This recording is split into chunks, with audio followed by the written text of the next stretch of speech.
Fentanyl has become the #1 killer of citizens in the United States. But despite that, people are still willing to take the risk in doing this deadly drug. I hit the streets of Fort Worth to talk to a young lady who says that she would rather die than to live without fentanyl. In a shocking interview, she describes why she can't go without fentanyl, and knowing the risk that she could die from it, she would rather take that chance than to live without it. Take a listen. Where you from? I'm from DFW. DFW is huge though. I know DFW, that's Dallas Fort Worth, okay, but what part though? Yeah. So you from everywhere? Kind of, sorta. I moved around a lot. I call it the hood trifecta. Right? Oak Cliff, Dallas, Grand Prairie, and Stop 6 in Fort Worth. Oh, okay. Those are some pretty rough areas. Rough area. What's the worst you've ever seen out there in the streets when you be out there? What's the worst thing you ever saw? My son's dad shot our neighbor execution style. In front of you? Yeah, while I was pregnant.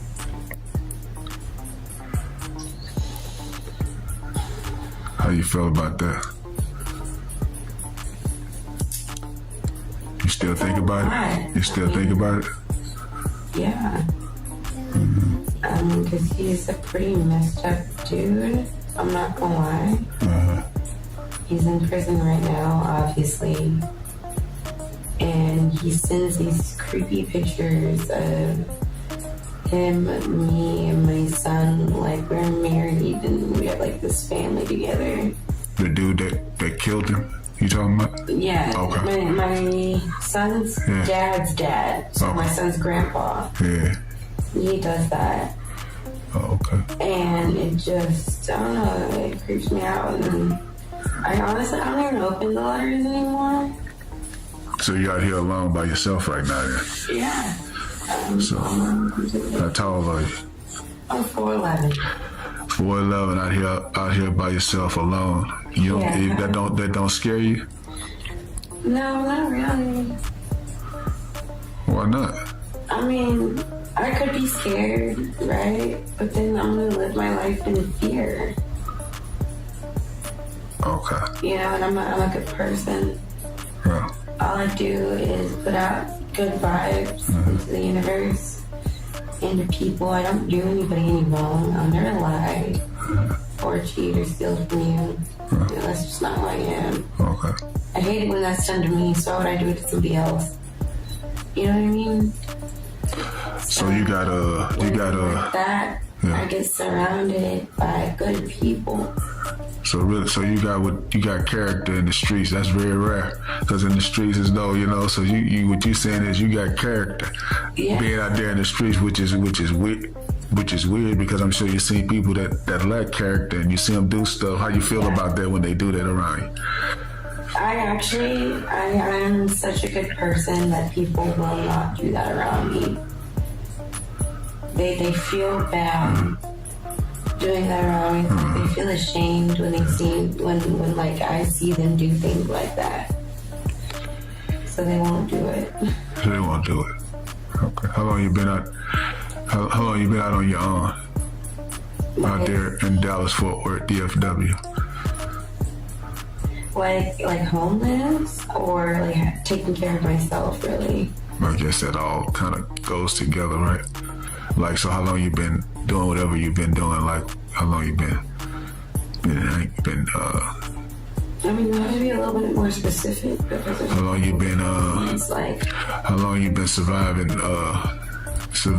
overcoming day to day? Like, how long you been out here? Just look, I gotta make it. How I can make it? Oh, my whole life. Okay, so this wouldn't be nothing new for you. No, to be my whole life has been a struggle. Okay. Like, I fight for my life every day.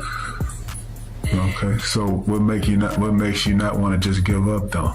I know you fight every day, but you know, there's always something in your mind like, you know what, F it. Does that ever cross your mind? Oh yeah. I mean, Okay. there have been times where I've tried to like off myself and stuff. Yeah. And God won't let me do that. He will not let me. I'm pretty resourceful. I'm pretty crafty. I've learned a lot of survival tactics and things like that. My dad was a Marine. So I know how to tie knots that will not untie. And, you know, I've tried a couple different ways. And then I threw, you know, I did what I did, and these knots came undone. Yeah. When I fell, that piece of rope was just completely untied. There's not a single knot on there. If that's not God saying, try again, then... So you still got hope. So you still got faith there. Oh, yeah. You know, I'm not necessarily religious. Yeah. But I do believe that there's a God. I'm not saying He hears all of our prayers, but He sees everything we do. You know, because most time people think that if you are doing those things, you gave up, you don't have faith in God and those things. Sometimes I believe that those are the people with the most faith. Do you agree with that? I think so. Okay. Because you're basically banking on there being some kind of afterlife, something better than this. I'm better. Well, okay, I mean, I guess it's half and half, right? You got people like me who are like, there's gotta be something better than this life after this, you know? Mm-hmm. But then you've got people like my best friend, right? You know, she struggles with her mental health too. And she's like, I hope there's nothing. I hope that this is it, and then there's nothing afterwards. Mm-hmm. I hope it's the long nap. That's what she calls it, the dark nap, the long nap. Basically, it's like being asleep for the rest of your life. And that's what she hopes it is. So I guess it depends. Can I ask you how old you are? 23. 23. Okay, so you're 23. On the streets, there's a lot of things that goes on the streets. You care? I can ask you, or you can share those things. But the things that you do on the streets, is it, like I said, you can share it if you want to, but how does it make you feel when you're doing those things that you might be doing? I don't know if you want to share it, but Like what? let's say, what type do you do drugs? Yeah, I do. What type of drugs do you do? I do methamphetamines and I do fentanyl. Fentanyl. Now, you know, fentanyl is one of the things they're trying to crack down on because it's something that could take you out like instantly. How you feel about that? I know you've heard about that because if you got street wisdom, I know you heard about what it can do. Yeah, I mean, I've seen it. This week alone, I saved 4 people. I went through 8 different Narcans. Just in this week, some of my closest friends almost died on me.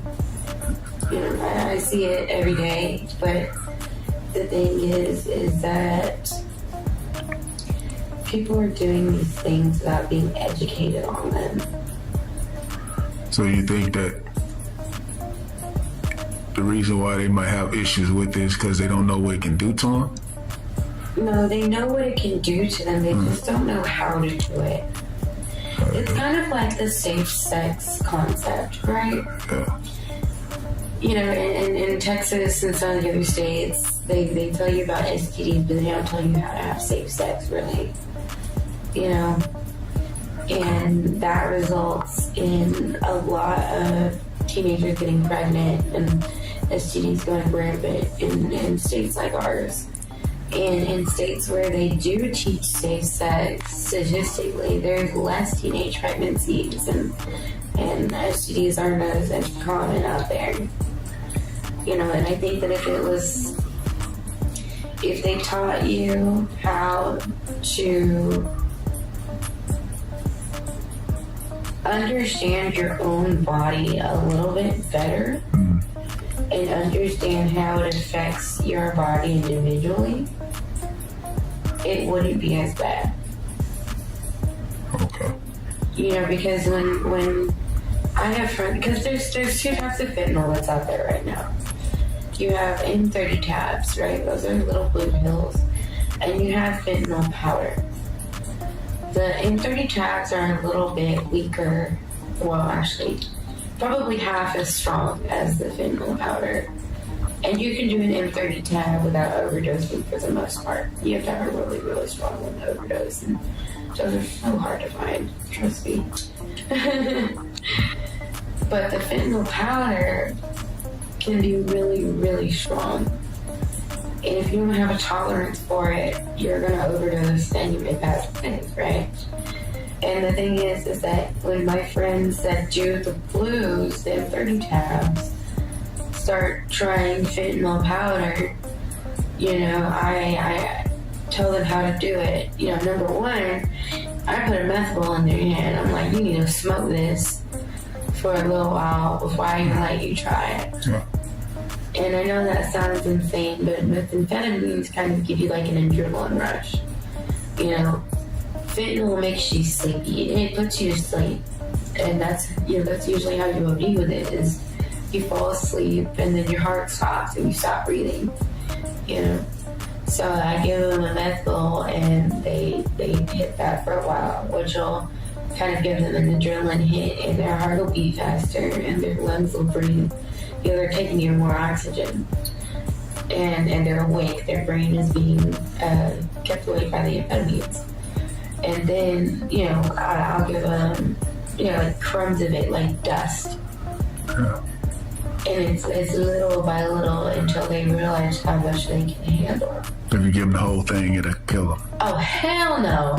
You would, right? No, do not give them. Yeah, but I'm saying if you did, it would kill them, right? Oh, yeah. Okay. Yeah, like 90% of the time, if I gave them the whole point, because you buy it by the point, which is 0.1 gram, right? Most of the time, if you gave them the whole point, they would die in one hit. You can't even smoke a whole point in one hit, but they would die. Yeah. You know, so you have to give them like dust, like scrapings, like when you eat a Ritz cracker and the salt little crumbs come off, like that much, like just a tiny little bit, and you increase it every single time until you see what they can handle. You know? How long you been doing that fentanyl? Since I was like 16. 16. Yeah.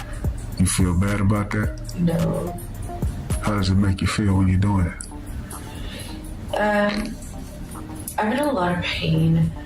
Yeah. All the time. I'm really ill. I've got a lot of chronic illnesses. So my whole body is always hurting. And fentanyl is an opiate. And opiates are used for pain relief. So I use it for that, but I also use it to sleep, you know. A lot of opiates they're called downers, and they'll put you to sleep. And I have a hard time sleeping sometimes, so I'll use it for that. Okay. You want to share your name? I'm rather not right now. Okay, so I'm gonna just call you my friend then. Let's call you my friend. I'm Little Red. Lauren? Little Red. Little Red, okay. Little Red, if someone was just to look at you, you're a pretty girl. So how do you maintain like your looks? Because you know most people get the idea that if someone's on drugs, they look hideous, they look like monsters. How do you maintain your looks? Like to say, you know, how do you do that? So I mean, here's a really big thing about drugs, right? And there's a difference between a drug user and an addict. Yeah. A drug user does the drug. An addict will let the drug do them. Okay. You know, so I'm not putting the drug before my necessities. You know, I've got my own room, which has a shower and a kitchen and a bedroom, and I've got, you know, hygiene products and food and bed sheets, laundry, stuff like that, you know. I purchase my necessities before my wants. Okay. And I think that is... So you control the drug don't control you. Right. So I'm not using every last dime to go and get a hit. You know, I'm using what's excess after I pay the things I need to pay. My phone bill, my room, you know, food, whatever. Okay. Alright, I'm gonna stop it here. But I would like to continue on with more learning about you. But I appreciate you sharing, because I know it's not easy to talk about things that you know that normally you would have to be close to you to know about. And hopefully it's because I made you feel comfortable the way you can open up. But either way, I just like to I appreciate that you share with me, and hopefully we can continue on with the conversation. But what do you think about that? No, I mean, honestly, I would love that. I think that there needs to be more exposure into what it's like living out there.